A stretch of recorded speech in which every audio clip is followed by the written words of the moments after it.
Po mojej ľavej ruke sedia hovorcovia Aliancie za rodinu, ktorí vám predstavia kampaň a povedia ďalšie detaily. Anka Verešová, Anton Chromík, Peter Kremský. Dobrý deň. Dobrý deň. Teraz by som rád odovzdal slovo Antonovi Chromíkovi. Tak ako povedal Tomáš, dnes Aliancia chce predstaviť začiatok našej kampane. To, čo budeme v kampani hovoriť ľuďom, čo by sme boli radi, keby ľudia počuli. Referendum, ktoré absolvuje Slovensko už o mesiac, je prvým občianskym referendum, ktoré bude na Slovensku. Je to preto úplne iné referendum ako všetky ostatné a zišlo z iniciatívy z dola od 400 000 ľudí, ktorí chceli povedať to, čo je pre nich dôležité pre deti. Nevenuje sa žiadnym politickým otázkam. Nevenuje sa veciam, ktoré by mali nejakú náplň alebo boli by agendou len jednej politickej strany.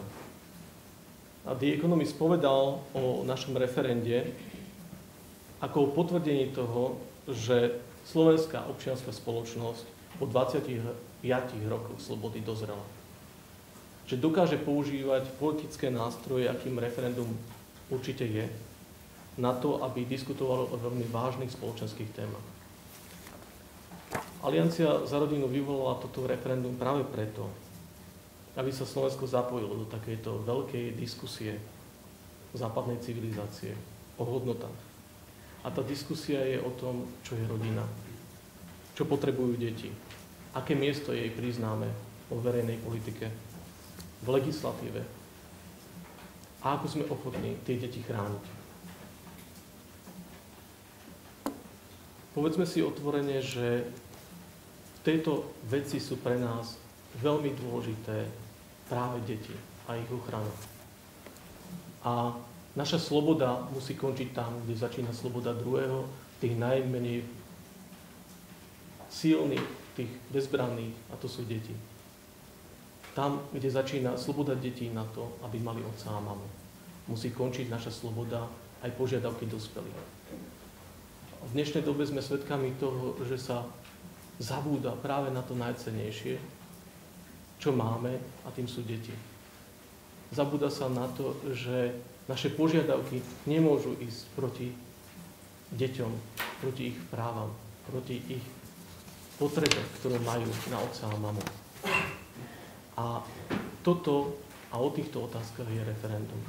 Je o slobode výberu pre rodičov, ktorí nebudú mať iba jednu možnosť akceptovať všetko, čo škola povie, ale budú mať aj možnosť povedať nie, pokiaľ by škola chcela indoktrinovať ich deti nejakou ideológiou, ktorá by zasahovala do intimnej sféry ich detí. Je o slobode detí, aby mohli povedať nie, pokiaľ sa im nepáči niečo, čo sa týka práve tejto intimnej sféry a čo sa týka najdôležitejších vecí týkajúcich sa konca života. Toto je naozaj referendum o slobode pre deti, slobode pre rodičov, aby si mohli vybrať. Vidno však, že zo západu a z mnohých iných krajín, tie tlaky sú mnohokrát opačné. Že sa popiera to najdôležitejšie, na čom stojí naša spoločnosť. A tým je rodina. Vidíme, že sa tak nerobí cez demokratické procesy, ale mnohokrát sa tak deje cez aktivistické rozhodnutia súdov. A tomuto tlaku je potrebné zabrániť. Musíme postaviť naozaj dieťa do centra. Je veľmi dôležité povedať a priznať sa k tej hodnote. Priznať sa k hodnote rodiny a toho, čo pre deti otec a mama znamenajú. Aj to, že sú odlišní.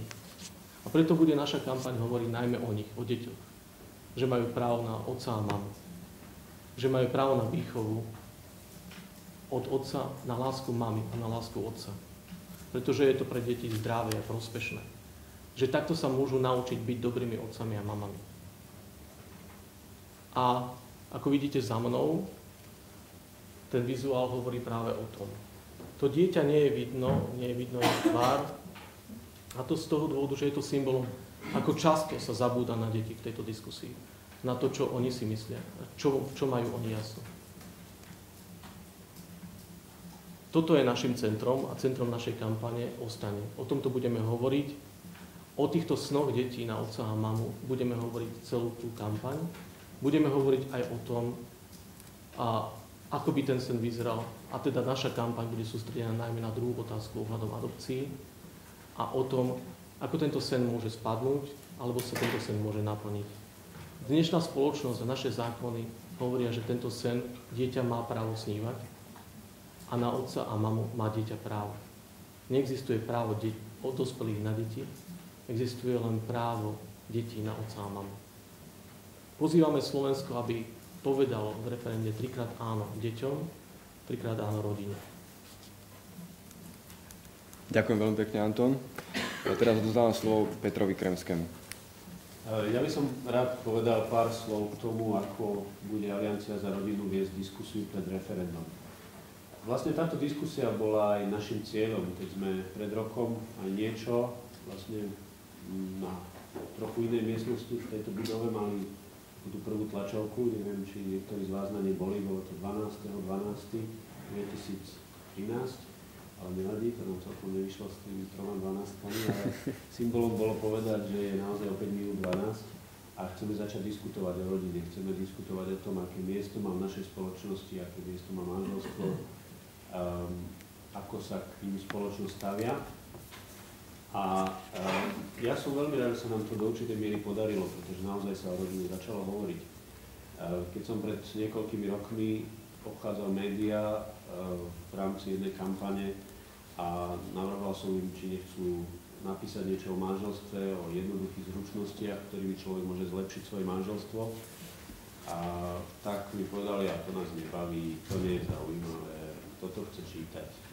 A ja som veľmi rád, že za ten posledný rok sa toto trošku zmenilo, že naozaj ľudia začali zaujímať o rodinu, o manželstvo, zamýšľať sa nad tým, prečo je to dôležité pre spoločnosť a ako to má vyzerať.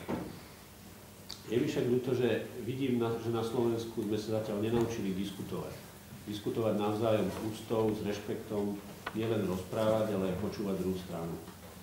A za posledný rok sa veľakrát stalo, že namiesto odpovedí na naše otázky prišli osobné útoky, prirovnávanie k fašistom, teroristom, katalibancom či takému čosi a podobným veciam. A pritom my sme nikdy na nikoho neútočili. Napriek tomu militantní liberáli nám od začiatku vyhlasujú vojnu, častujú nás nelichotivými prívlastkami, strašia pred nami, podsúvajú nám veci, ktoré sme nikdy nepovedali ani nechceli.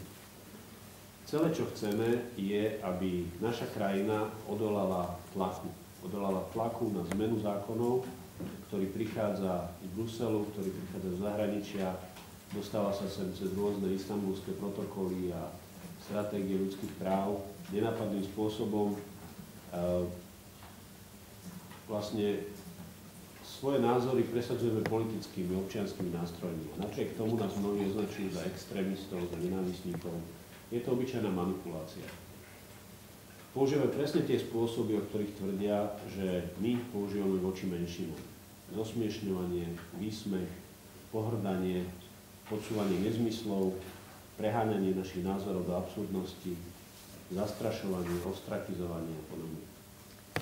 Spomeniem pár konkrétnych príkladov. Napríklad pán Brajner vo svojich blogoch nás úplne nezmyselne, nelogicky, demagogicky prirovnáva k americkým nacistom. Jeden komentár za druhým v mienkotvorných médiách nás označuje za pobočku cirkví, za stredovekých ľudí. Ich autormi sú samozrejme väčšinou homolobisti, ľavicoví intelektuáli, ktorí dostávajú obrovský priestor v týchto médiách. Napríklad pán Sudor, známy to autor interview, vo svojom rozhovore s herečkou hovorí dokonca o referende ako o smrade. Hovorí to v otázke. Jeho sa nikto nič nepýtal, on sa pýtal. Označí referendum základný nástroj demokracie za smrad. Hospodárske noviny nás dokonca v komentári prirovnali k islamským fundamentalistom a teroristom z Paríža. Čo si o tom môžeme myslieť? Deň predtým zase tvrdili, že chceme zakázať sexuálnu výchovu. Myslíte si, že takto sa správajú slušné a nezávislé médiá? Poviem vám ešte jeden investigatívny prípad, ktorý možno bude pre vás dobrým podnetom, dobrým impulzom. Tesne pred Vianocami nám darcovský portál Ďakujeme.sk vypol profil. Stiahol nás z titulnej stránky, aby nám ľudia nemohli prispievať na kampaň. Urobil to pod tlakom jednej z najznámejších nadácií na Slovensku, nadácie Milana Šimičku a jej výkonného šéfa, známeho homosexuálneho aktivistu Laca Oravca. Je to férové? Je to sloboda občianskej spoločnosti?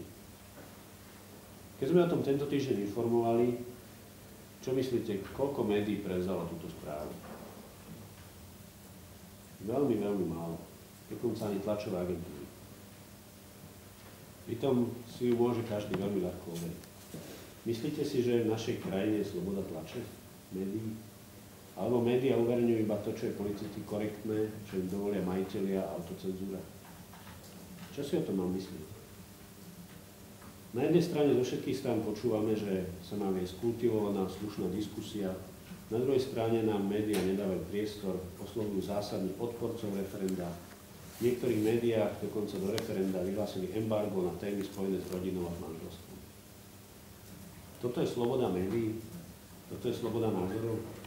Za túto slobodu sme bojovali pred 25 rokmi.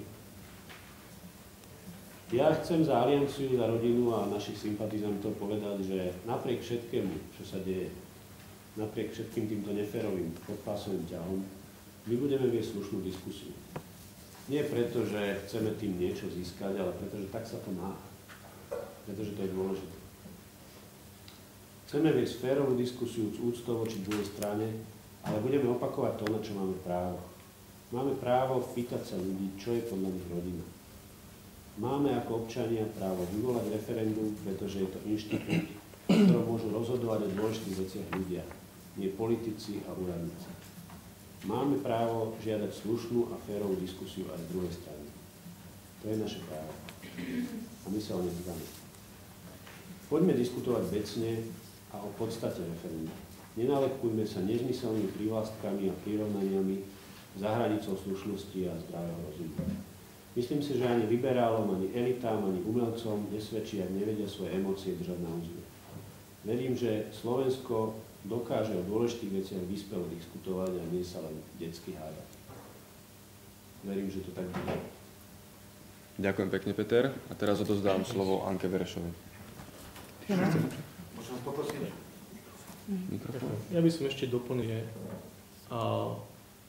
hovoríme o riaditeľovi nadácie a budeme sa pýtať tejto nadácie, či skutočne bol tento tlak vyvolaný priamo v mene nadácie alebo v mene súkromnej osoby. Ďakujem. Anka Verešová. Ja vás tiež všetkých pozdravujem v tomto novom roku. Alianciu za rodinu podporuje viac ako 100 organizácií, ktoré pracujú veľa rokov s rodinami a takým ich spoločným princípom alebo heslom sú prorodinné hodnoty. Ja som jednou zo zakladateľiek z takejto organizácie, ktorá pracuje už 16 rokov s rodinami. Je to nezisková organizácia Áno pre život. A ja som vám doniesla všetkým, ako ste tu, aj darček k novému roku. Tam vzadu na stole budem rada, keď si zobriete stolový kalendár, ktorý vydala naša organizácia s nejakými informáciami, ale hlavne teda s deťmi, s fotografiami detí, ktorým sme pomohli. Takže odo mňa máte aj darček. Nakoľko hovorím, že už 16 rokov robím v organizácii, v neziskovej organizácii, ktorá pomáha rodinám s deťmi, matkám s deťmi, tak my v organizáciách naozaj vidíme všetky tieto problémy rodín, sociálne problémy rodín, a to sú vlastne problémy Slovenska. Vidím a vidíme, že silná a súdržná rodina, postavená na trvalom vzťahu mamy a otca, dokáže predchádzať sociálnym problémom.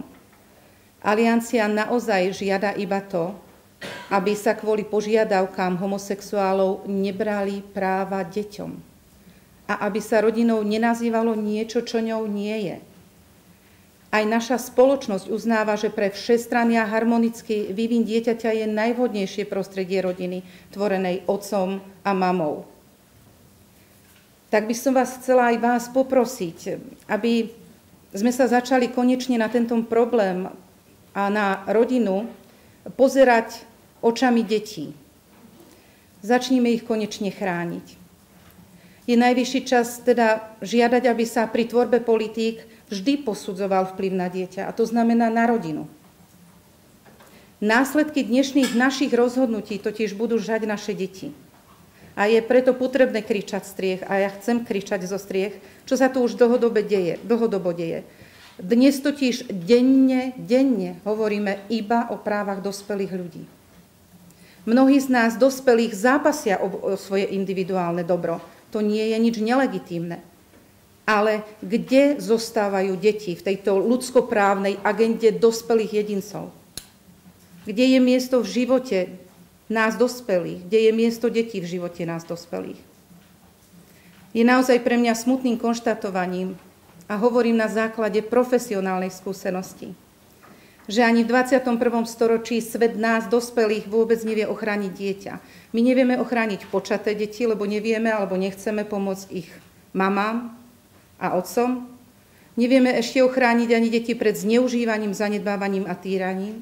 A napríklad posledne, keď belgický parlament prijal zákon o eutanázii detí, tak v našich médiách sa objavili titulky, ako by sme našli liek proti smrteľnej chorobe. Deň D je tu.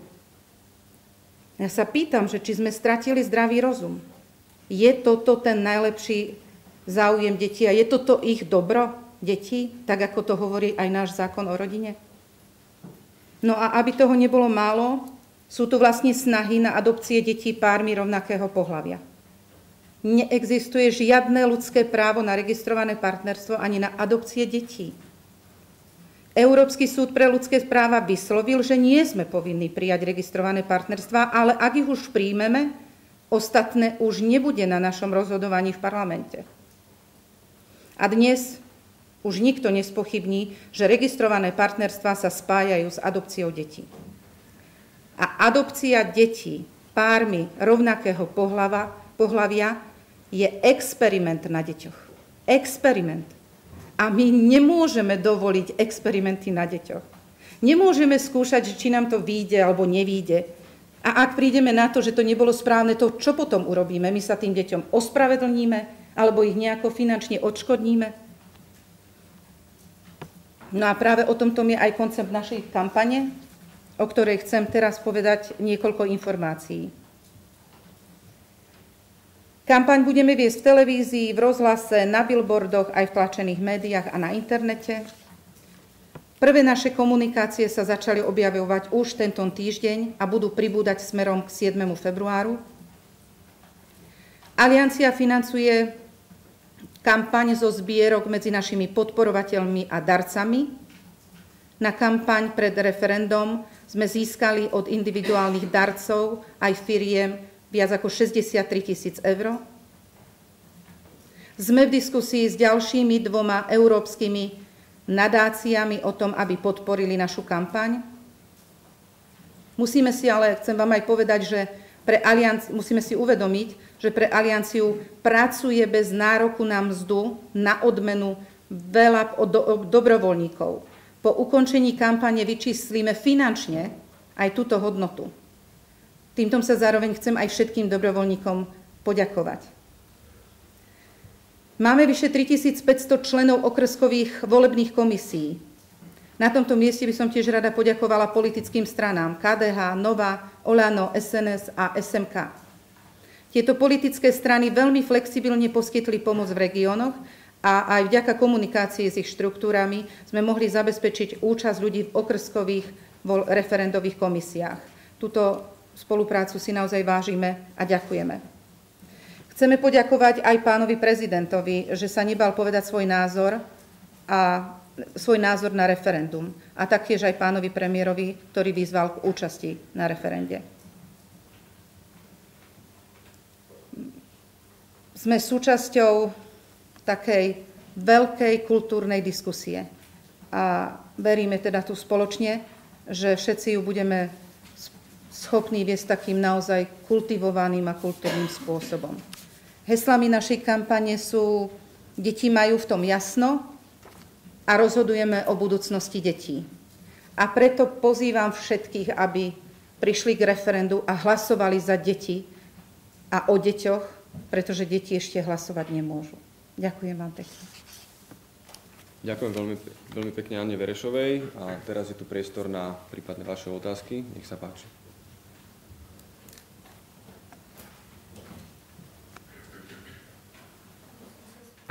Dobrý deň, Kupcová, RTVS, Radiožurnál. K tým billboardom alebo k tým prostriedkom kampane, teda budú to billboardy, alebo ako to bude trebárs v rozhlase, tie slogany odznejú tieto, ktoré ste spomínali, alebo niečo viac skúste povedať, prosím. Anton? Čo sa týka sloganov, áno, tieto slogany budú nosné v samotných spotoch aj vlastne v rozhlasových spotoch. Ďakujem. Ďalšie otázky? Ešte by som sa ja opäť spýtala. Dostal sa mi do rúk istý plagát, ktorý sa údajne šíri po kostoloch. Je to viac plagátov. Na tomto konkrétnom napríklad má titulok Civilizácia v ohrození, homosexuálny životný štýl a tam je tabuľka, kde sa uvádza, že napríklad depresie, závislosti u homosexuálov sú vyššie, oveľa častejšie, najmä u mladistvých, potom, že úmrtnosť od 20 rokov a skôr, týka sa to homosexuálov, ochorenia AIDS, 76% prípadov AIDS. Chcem sa spýtať, že či je toto nejaká vaša iniciatíva, alebo či ste sa stretli s týmito nejakými plagátmi v kostoloch. Ďakujem za otázku. Nech sa páči, Janko. My sme práve radi, že ste všetci sem takto prišli a naozaj vám ukazujeme vizuál. Hovorila som hesla kampane. Budem rada, keď si to tak nejak zoberiete za svoje, že toto je naša kampaň. Už aj ja som videla, aj my sme videli ďalšie billboardy, letáky. Prosím vás veľmi pekne o to, aby ste nespájali mnohé možno aktivity dobrých ľudí, ktorí sú nejak ochotní alebo vnímajú túto celú spoločenskú situáciu. Robia si svoje plagáty, svoje billboardy, takže prosím vás, Aliancia za rodinu, toto je jej vizuál. Takže toto nie je vaša iniciatíva, áno? Nie. Čo sa týka tých údajov, možno by stalo za to spraviť naozaj k tomu nejaký výskum, lebo to, čo hovoríte, myslím, že vy ste tam spomínali aj nejaké údaje s vyšším počtom depresí a tak ďalej. O týchto veciach som počul, že naozaj sa vyskytuje v istej skupine vyšší počet depresí, aj čo sa týka samovráže je tam vyššie, ale teda to je to, čo som počul.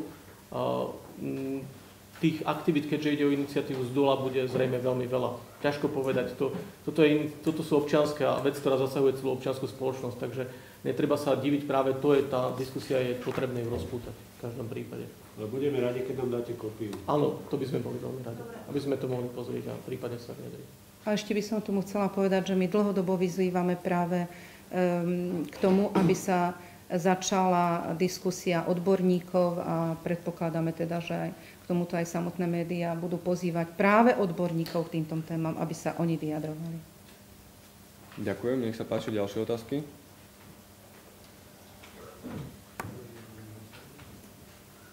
Ja by som sa možno opýtal agentúra AFP Štorcov. Ten jeden z tých slogánov, deti v tom majú jasno, je pomerne silné tvrdenie. Na základe čoho vlastne toto tvrdenie robíte v tej kampani? Tešíme sa, že je to veľmi silné tvrdenie. My si myslíme, že toto silné tvrdenie je pravdivé tvrdenie.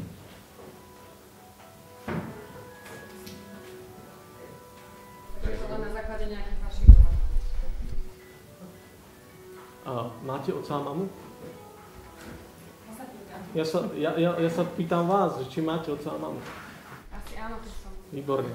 Tak toto je jasné pre deti takisto. A inak v 7. triede na biológii sa to budú učiť tiež. Že majú otca a mamu.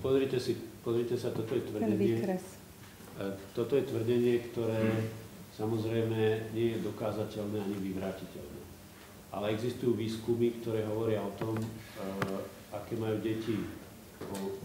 deti predstavu o rodine. A existujú výskumy, ktoré hovoria o tom, aké otec a mama majú úlohu. Ak niekto z vás vychováva dieťa sám, tak asi vie, o čom hovorí. Jednoducho nemôže fungovať za dvoch. V niektorých veciach áno, ale do určitej miery je to obmedzené. Mužské vlastnosti a mužské videnie sveta má svoju úlohu vo výchove dieťaťa, takisto ako ženské videnie sveta a ženské vlastnosti. Ak jedno z toho chýba, tak vývin toho dieťaťa je do určitej miery obmedzený. Môže to niekde dobehnúť, môže to niekto čiastočne nahradiť, ale proste nie je to, čo to malo byť. Takže to je to, o čom hovorím.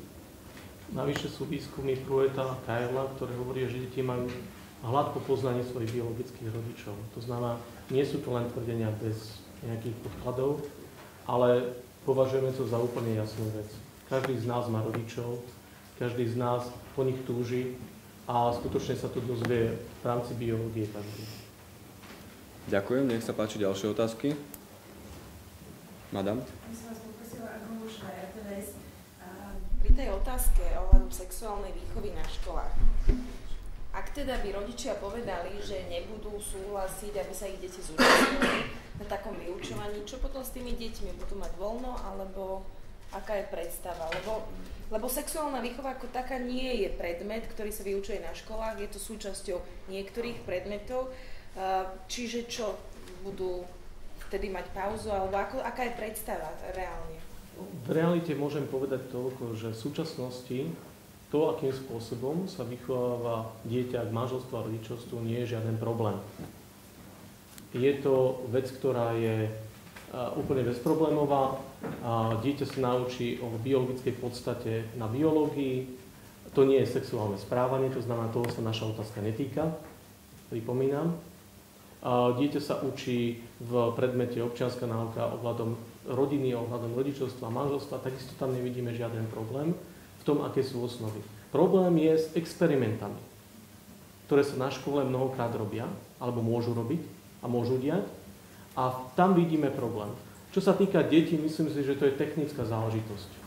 To znamená, že v prípade nesúhlasu, ako to vyrieši zákon, bude úlohou zákona a zákonodarcu, aby vyriešil tento problém s tým, že ak rodič nesúhlasí, tak zoberie a ponechá svoje dieťa doma, bude ho mať na starosti, kde sa mu dovedie. Je tam veľa možností, ktoré sa môže zvoliť, ale to by som neriešil preto, lebo to je skutočne drobnosť, ktorú riešia školy bežne pri iných predmetoch, keď dieťa nemôže na telesnej byť a tak ďalej, alebo proste nejakým spôsobom sa niečo deje. Takže to by sme ponechali na zákonodarcu. Ja som oslovila viacero škôl, že či sa nejakým spôsobom hovorí o nejakej väčšej sexuálnej výchove.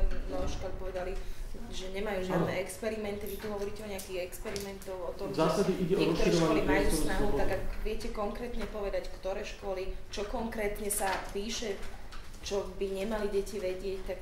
Pozrite sa, tam ide o jednu vec. My odmietame experimenty a v zásade ide o jednu vec, ktorá je veľmi dôležitá, že ten stav, ktorý je v súčasnosti, s tým nie je problém. Tu ide o slobodu rodičov, aby si mohli vybrať. Aby mohli povedať, že ak by prišlo niečo, s čím oni nesúhlasia, čo je pre nich už moc, čo zasahuje veľmi do intimity tých detí, aby mali právo povedať nie. To je všetko. Tam teraz nemáme nejakú konkrétnu vec, ktorá by sa proste musela udiať. Áno, bola tam vec stránka v etickej výchove napríklad, ktorú pán minister stiahol. OK, to by sme nechceli. Napríklad niektorí rodičia by nechceli, aby sa toto dieťa učilo, alebo aby sa vlastne takýmto veciam podriadil. Tak tí niektorí rodičia proste majú právo na to, aby povedali nie v tej danej oblasti. A to právo vlastne v podstate je treba nejakým spôsobom konkretizovať a treba, aby ho dostal. To je všetko. Rodičia proste majú právo povedať, že to nie je o tom, že sa niečo zakáže, lebo aj tú nálepku nám lepia, že chceme zakázať sexuálnu výchovu a niečo podobné. A to nie je pravda. Ale tu ide o to, aby ten rodič dostal právo, preto, lebo on má prvý zodpovednosť za výchovu svojich detí. On je ten prvý. Škola je to druhou a určite nie zbytočnou časťou výchovy, práve naopak potrebnou. A musí fungovať nejaká spolupráca medzi školou a rodičmi, ale nie boj. To je veľmi podstatné. Ak funguje boj, to nie je nikdy dobré. Ďakujem. Môžem k tomu, aby sme nehovorili o teóriách. Na Slovensku v súčasnosti o type a vôbec existencii sexuálnej výchovy v škole rozhoduje riaditeľ školy. A závisí od každého riaditeľa, čo na svoju školu pustí. Samozrejme, my sme nikdy neboli proti sexuálnej výchove, naopak myslíme si, že sexuálna výchova je dôležitá, pretože keď človek prichádza do puberty a začnú v ňom fungovať hormóny, tak potrebuje vedieť, čo to znamená, že v ňom fungujú hormóny a čo s tým. Čiže sexuálna výchova je veľmi dôležitá a takisto biológia je veľmi dôležitá, ako samozrejme, že je dôležité, aby človek vedel, čo je to penis a vagína, keď má 13-14, a aby vedel, ako funguje pohlavný styk a ako sa počne dieťa. To je nevyhnutne dôležité. Na druhej strane sme proti sexuálnym inštrukciám. A sexuálne inštruovanie detí už od škôlky niekedy k masturbácii, k vzájomnému ukájaniu, to je niečo, čo sa vo vyspelom svete presadzuje stále viac. A na Slovensku sa tiež objavujú pokusy toto zatiaľ skúšobne zaviesť do vyučovania. Pre nás je veľmi dôležité, aby každý rodič, každé dieťa mohli tomuto povedať nie, aby mali tú slobodu. To je to, o čo nám ide. Nič viac. Ak niekto nezvládne takúto sexuálnu výchovu doma a je pre neho dôležité, aby to jeho dieťa naučil niekto iný, ako to funguje, tak nie je problém, aby to škola riešila cestou krúžku. Ale nemôže, podľa nás, nemala by to predpisovať všetkým deťom, všetkým rodičom. A proste nútiť ich do pre nich pokorujúcich a zahanbujúcich praktík, ktoré oni nechcú robiť. Aby si vzájomne ukazovali naťahovanie kondómu, aby sa zdieľali o svojich sexuálnych túžbách verejne. To sa nám zdá neprimerané. Ale o toto by sme mali asi osobitnú tlačovku. Myslím, že si zaslúži takáto téma osobitnú tlačovku. Ďakujem veľmi pekne. Ďalšie otázky, nech sa páči. Ak by ste mohli špecifikovať, čo teda s tou štvrtou otázkou, vy ste avizovali nejaký postup, ktorý teda súd neschválil tú štvrtú otázku. Je tam možno nejaká vízia vaša, že... Určite. Myslíme si, že výnimočné práva manželov patria manželom. To je veľmi dôležité povedať. A ústavný súd povedal, že táto otázka nie je diskriminačná. No ale preto, lebo naozaj nie je.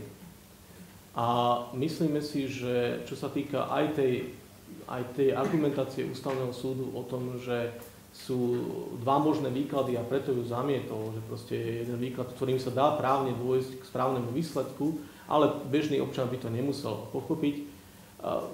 Nestotožňujeme sa s ním, ale v zásade ide o to, že čo s ňou budeme robiť do budúcnosti, to je otázka, ktorá bude po referende veľmi dôležitá. Preto, lebo manželstvo si zaslúži výnimočné práva a mnohokrát sme boli obviňovaní z toho, že nemyslíme na konkrétne práva manželov, manželstva, to, čo potrebujú. Práve táto otázka bola o tom, aby táto vec bola jasne deklarovaná, že manželstvo si zaslúži výnimočnú podporu, že si zaslúži výnimočnú ochranu. Že preto, lebo sa v ňom rodia deti, je potrebné ho podporovať viac ako akékoľvek iné vzťahy. Takže budeme samozrejme ďalší rok sa zaoberať skutočne touto otázkou. Ďakujem. Nech sa páči ešte otázky. Ja som dopýtala nadväznosti na ten slogán, deti v tom majú jasno. Hovorili ste, že väčšinou ľudia sa zaujímajú názor dospelých, na názor detí sa nepýtajú. Chcem sa spýtať, s akými organizáciami zo skupení detí ste komunikovali o tomto? Treba sú nejaké školské rady, parlamenty. Oslovili ste niekoho? Aliancia za rodinu je iniciatívou, ktorú podporuje okolo 109 organizácií. Z nich veľké množstvo sa zaoberá práve pomocou deťom, týraným deťom, pomocou deťom z detských domovov. To sú organizácie, neexistuje žiadna taká iniciatíva, ktorou by podporovalo väčšie množstvo tretieho sektora ako práve túto tému, ktorú presadzuje Aliancia. Tieto veci a tieto skúsenosti, ktoré máme práve z dlhoročnej praxe jednotlivých organizácií, ktoré sa zaoberajú pomocou deťom, ktoré sa zaoberajú deťmi z detských domov. A tieto organizácie pociťujú ako veľmi dôležité práve to, aby dieťa prišlo do pevnej rodiny, kde bude otec a mama. Aby sa vrátilo, pokiaľ je tam problém, do tejto biologickej rodiny. Aby to bolo prioritné sanovať biologickú rodinu, preto lebo tá je najlepšia pre dieťa. tá neprerušuje väzby a nespôsobuje také zranenie v dieťaťi. Keď sa spýtate deti v detských domovoch, ani jedno vám nepovie niečo zlé o rodičoch, hoci to možno, že naozaj v niečom zlyhali, ale tie deti vám budú hovoriť o svojich rodičoch dobré veci. Preto, lebo pamätajú si hlavne tie dobré, samozrejme, je faktom to, že stojí za to s mnohými rodinami pracovať na to, aby sa dieťa mohlo vrátiť. Je to najlepšie pre dieťa. A stáva sa samozrejme, bohužiaľ sú aj prípady, kedy to nie je možné, preto, lebo tí rodičia to nezvládnu. Ale to je tak, ak robíte a posudzujete rodinu podľa najhoršieho možného príkladu, tak nemáte pravý obraz o realite a o skutočnosti. A to my nechceme.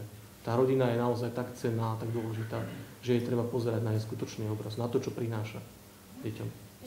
Čiže dá sa povedať, že vy ste sa priamo rozprávali, pýtali sa na to nejakých detí, alebo ste hovorili so zamestnancami, s ľuďmi z tých organizácií, ktoré s vami spolupracujú, rodičmi?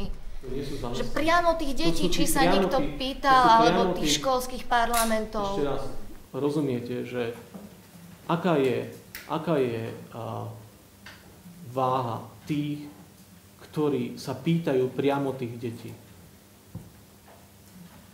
Ľudia, ktorí stoja a ktorí podporujú alianciu, sú tými, ktorí sa pýtajú priamo detí, ktorí poznávajú ich potreby. A to nepoznávajú tým, že sa dá odhlasovať nejakým spôsobom nejaké jedno veľké vyhlásenie či niečo podobné. Tu ide o to, že oni žijú s tými deťmi a s potrebami. Tam vzadu máte kalendár od riaditeľky Áno pre život a tie fotky, ktoré tam uvidíte, sú fotky detí, ktorým pomohli. Je to asi to najviac. So súhlasom ich zákonného zástupcu, teda matky. 16 rokov pracujem s deťmi, ktoré prichádzajú k nám s mamami z rozvrátených rodín. Väčšinou viac teda ako z manželstva. Takýto výkres vám nakreslí každé dieťa. Ďakujem za otázku. Ešte nech sa páči. Ešte k tej kampani. Hovoríte o 63 000 eur, že vyzbieraných. Koľko bude celková tá suma, ktorú investujete do tej kampane? Analytici hovoria, že teraz otázka je, či ste napríklad nezačali neskoro, či si trúfate, že skutočne príde dosť ľudí. Ako budú konkrétne vyzerať tie billboardy, budú tam tieto veci, ako budú vyzerať spoty možno v televízii a odkiaľ chcete zobrať ešte ďalšie peniaze? Rátame s tým, že sa nám ešte podarí dozbierať od jednotlivcov, alebo teda, že nám ešte jednotlivci podarujú a firmy podarujú nejaké financie. Rátame s tým, že tie náklady kampane by mali byť okolo 110 000. Taký je náš rozpočet. S týmto rátame a budeme sa snažiť samozrejme z toho získať čo najviac. Stále každý deň prichádzajú peniaze. Sumu, ktorú sme vám povedali, je k včerajšiemu dňu. A k tomu si ešte, prosím, tak musíte uvedomiť, že tam vôbec nie sú zarátané žiadne personálne náklady, lebo ja som hovorila o množstve hodín, množstva dobrovoľníkov, ktorí bez odmeny pracujú v prospech kampane, v prospech aliancie. Áno, a sú tu aj vecné dary, to znamená, dostávame mnohé veci zadarmo s tým, že skutočne nám pomôžu mnohí ľudia vytlačiť veci a tak ďalej. To znamená, že sú tu aj takáto pomoc, ktorá je rôzna. Ďakujem, nech sa páči ešte otázky. Publicista, tlmočím otázku Slovákov, reprezentanta Slovákov zo zahraničia, ktorí sa pýtajú, či sa môžu zúčastniť aj teda oni referenda, zrejme predovšetkým tí, ktorí iste majú občianstvo, ale či sa môžu aj teda v zahraničí, lebo vieme, že sa môžu zúčastniť teda ľudia, ktorí sú obyvateľ, ktorí aj nemajú občianstvo na Slovensku. Čiže ako je to, možno je to v zákone referenda všetko. A potom sa ešte tú druhú, či máte nejakú reakciu, opäť z nadácie Šimečkovej, alebo či je aj zmapovaný okruh ľudí, ktorí sú teda, alebo inštitúcií, ktoré stoja na druhom brehu, kde sa vedie tento, znešene to poviem, teda dialog, alebo polemika. Ďakujem. Tá otázka o zahraničných Slovákoch je veľmi dôležitá, nech sa páči. Čo sa týka zahraničných Slovákov, bohužiaľ zákon v súčasnosti neumožňuje voľbu poštov zo zahraničia. Voľbou myslím teraz samozrejme hlasovanie v referende. A tento zákon sa zmení až k budúcemu roku. teda k tomuto roku, ale až myslím, že k 1.7. V súčasnosti to možné nie je. Je to samozrejme veľká chyba, preto lebo množstvo ľudí a množstvo občanov Slovenskej republiky je v zahraničí. S tým už nič nenarobíme, bohužiaľ. V každom prípade, pokiaľ preukážu sa tým, že nemajú pobyt v Slovenskej republike, tak môžu prísť do hociakého okrsku a hlasovať na základe svojho cestovného dokladu, to znamená pasu. Takže v tomto prípade je tam len tá možnosť, že musia prísť na Slovensko, hoci nemusia prísť konkrétne do svojho okrsku. Čo sa týka tej druhej otázky, budeme sa pýtať nadácie Šimečku, či išlo o individuálnu akciu jej riaditeľa, pána Oravca, alebo či je to naozaj akcia nadácie. Preto by som túto odpoveď nerád prejudikoval o tom, či to je iniciatíva nadácie, alebo je to iniciatíva priamo jej riaditeľa a súkromná iniciatíva jej riaditeľa. Nemapujeme alebo nejakým spôsobom nerobíme si nejaký list toho, že kto sa vyjadruje za a proti. V zásade tie situácie sú jasné, keď sa vyjadria. Nepotrebujeme sa správať spôsobom, že si budeme robiť nejaké čierne listy, či niečo podobné. Nie je to našim zvykom. Ďakujem, nech sa páči ešte otázky. Ešte sa doplňujúce, že či ste boli vyzvaní do nejakej diskusie nejakými médiami, nejakými verejnými fórami, alebo uskutočnia sa v blízkej budúcnosti, skutočne, keď si zoberiem príklad toho švajčiarskeho referenda, tam sa jasne vždy vyhrania otázky za a proti. A tá spoločnosť je skutočne, to je celospoločenská diskusia a každý dostranne do schránky ku každej referendovej otázke postoj aj za, aj proti. A je nemysliteľné, ako doteraz pri všetkých zrušených referendách, alebo nenaplnených u nás, samozrejme fórum je diskutabilné, že by nejaká politická strana alebo zoskupenia akékoľvek vyzývali k neúčasti. Naopak vyzývajú, jasne vyhraňte svoje stanovisko, proste za alebo proti, keď je to vlastne kľúčový taký spoločenský problém. Áno, výzva k neúčasti je v zásade výzvou proti demokracii. To je jednoznačné. Hej. Je to naozaj nepochopiteľné, ale rastieme. Myslím si, že veľmi rastieme na Slovensku preto, lebo už to nie je skutočne obvyklý postoj väčšinový. Je to postoj, ktorý je skutočne, povedal by som, veľmi okrajový, čo sa týka výzvy k neúčasti. A to je presne o tom, čo chceme dosiahnuť. Chceme dosiahnuť, aby ľudia mohli a mali právo povedať svoj vlastný názor. Aby toto právo, ktoré dostali, aby sa ho nezriekali. Aby to právo využili a povedali, áno, som za rodinu. Alebo ak majú iný postoj, aby povedali svoj iný postoj. Lebo aj to je o slobode. Tú slobodu netreba ľuďom brať. Tá sloboda je podstatou toho, aby sa mohli rozhodnúť pre hodnoty. Bez slobody sa nikto nemôže rozhodnúť pre hodnoty. Ale môžu byť len nanútené. Ale práve tá diskusia umožňuje to, aby sme sa posunuli v tej debate a povedali si, čo tá hodnota a čo za tú hodnotu vnímame. Čo je pre nás v tom živote dôležité. Existuje niečo pre nás dôležitejšie ako rodina, naše deti? Ak sú dôležité, ak sú pre nás dôležité, ak je pre nás dôležité to a myslíme si stále, že muž a žena sa doplňajú a že nie sú rovnakí, ani nahraditeľní, ale že sú odlišní, ale že sa úžasne doplňajú, tak to poďme povedať preto, lebo to je práve to normálne, čo potrebujeme povedať. Už aby tu boli výzvy a pozvánky od médií k odborným diskusiám zvlášť. O to prosíme dlhé roky. Ja sama za seba už dávno vyzývam práve aj organizácie z toho druhého spektra, aby naozaj práve v médiách sa k týmto témam vyjadrovali odborníci. Takže už aby tu boli. Ja vlastne radi by sme dali ľuďom vlastne takú nádej, že to má zmysel rozhodovať sa. Pretože veľa ľudí verí, že tak ja o tom tu nerozhodujem, aj tak za mňa rozhodnú politici. A radi by sme im dali tú nádej, že môžu rozhodovať, že to má zmysel ísť. A samozrejme, že my sme otvorení na diskusie, sme pripravení do televíznych diskusí. Samozrejme, boli by sme radi, aby to bolo vyvážené, aby tam neboli 5 odporcovia referenda, 2 zastancovia, alebo 3 a 1, ako už sa to viackrát stalo, ale aby to bolo naozaj vyvážené.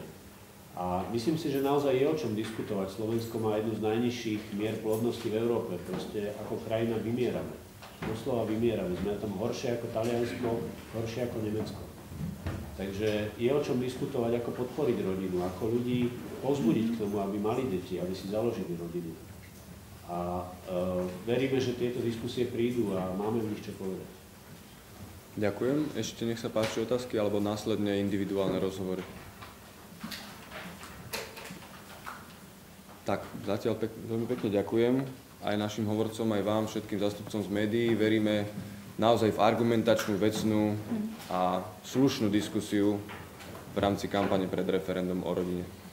Ďakujem za vašu účasť.